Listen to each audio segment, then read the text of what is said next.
I don't expect this of you, but if you want to help me, I would be grateful. In the sewers below our city, there lurks a horrid creature that hungers for human flesh. The creature has killed many, including my son and my husband. If you destroy it, I will reward you. Please, be careful, though. That beast has taken enough from us already. The sewer entrance is through the trapdoor, just up the street. I've heard tales of walking corpses out in the desert at night, though I've never actually seen one. There are 2 entrances to the sewers, I believe. One of them is right near here, down by the water beneath the docks. I can see it from my ship, and you can bet I keep an eye on it every night. The creature makes its lair in the tunnels beneath the city. He butchered my husband and son. I simply cannot bear to talk about it. Hey, don't touch my drink, or I'll bore a hole into your skull with my thumb. The Radament used to mummify their highest mages and infuse them with spells that would allow them to protect their tombs, even after death. I have no idea why one of them would be acting so malevolently. Perhaps Drognan or Farah would know more about this. I believe that the creature you refer to is one of the ancient Horadric mummies from the tombs that lie buried beneath the desert sands. It is unusual for one of his kind to be so far away from his resting place. I sense in this entity a restless and malevolent spirit. I hear that beast is after body parts. Does he eat them? Ugh, ghastly. I've personally found some of that devil's victims washed up out of the sewer. Often they are missing limbs or a head, and their bodies have always been skinned. At first, the creature raided the town at night. That's how Atma lost her family. Now we've got him barricaded in the sewers. You're safe up here on the surface, but every now and again some fool wants to be a hero and heads down to the waste tunnels with a pig sticker. I hear that the creature kills his victims in order to hack off their limbs. I guess that makes me a less likely candidate, eh?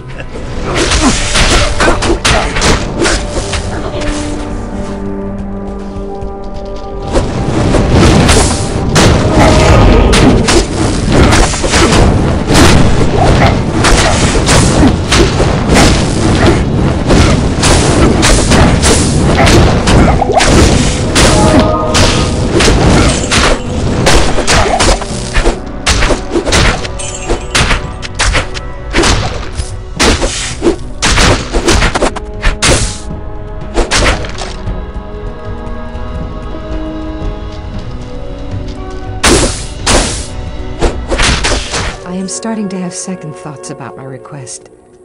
I couldn't bear the thought of you losing your life on my behalf. Please, be careful. Aha! Back for a small shot of courage? Believe me, it doesn't help for long. Drinks, barkeep! The Horadric mummies were created to protect the tombs, but Radament is far from his burial chamber.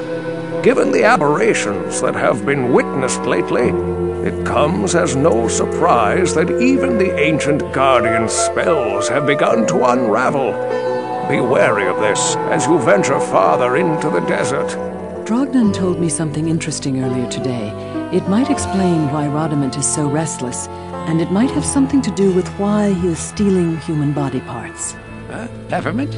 Oh, Radament. Oh, yes. Oh, a foul creature. Some of my exploding potions should do quite nicely against him. They usually work well against the undead. If you're going to fight that thing, use some common sense. Be knowledgeable about what harms the undead.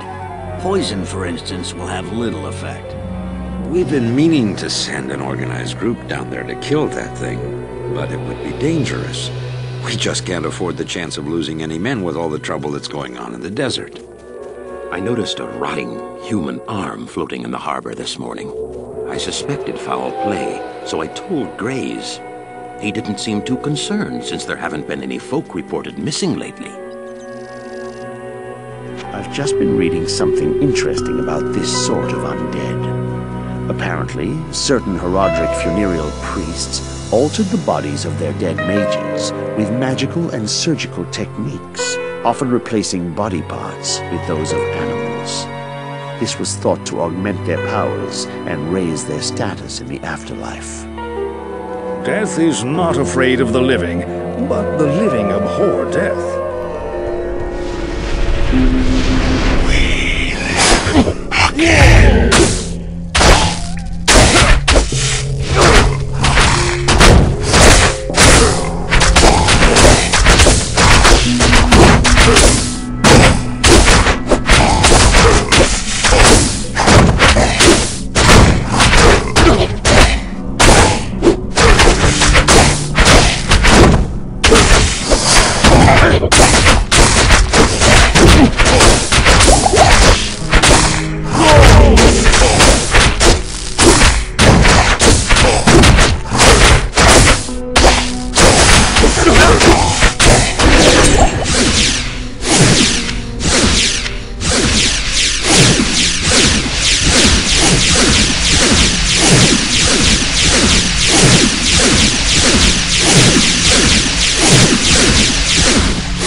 I've just about had my fill of the Walking Dead.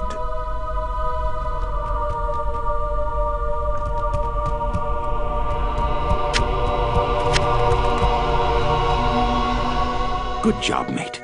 At night out on my ship, I was often awakened by that fiend's awful moaning.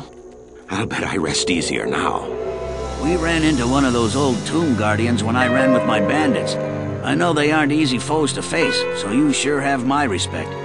Have you told Atma yet? You've killed Radament, eh?